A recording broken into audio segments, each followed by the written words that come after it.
中华社头的南地村大概有2000人，这65岁以上时代占18%趴瓜。这人口老化真严重，唔那庄头内并无诊所药局，那准备去互医生看，就要走到市区，路途遥远，对时代来讲是真无方便。即马着病院向卫福部申请巡回医疗服务，但礼拜四拢会来到社区替居民看病，希望改善偏乡医疗这款资源欠缺的问题。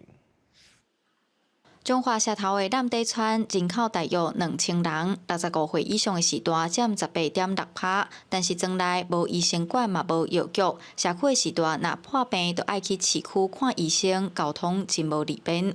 哦，爱去到湾林，我喺社头啊，打铁要打到足艰苦，足忝的啊。老伙有的都摆骹头啦，啊，毋着遐疼啦，啊嘛是爱找医生啦，无找医生袂好啦。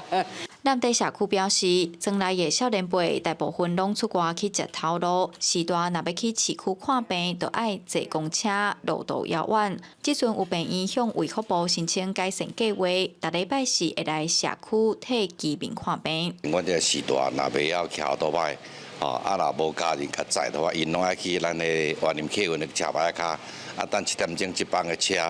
坐去万宁了，再搁行路去诊所。基本上，阮这时代看病，真正是无方便啦。就三高的病人，可能他就3个月才去就诊一次。来这个南地村我们的这个门诊的话，针对他慢性病的控制，能够得到更好的一个结果。医疗团队指出，台湾已经是高龄化社会，时代普遍较会有高血糖、高血压、慢性病这类问题。透过社区巡回医疗服务，通好随时掌握时代的身体状况，嘛希望会当改善偏乡医疗资源欠缺的问题。记者杨淑晴综合报道。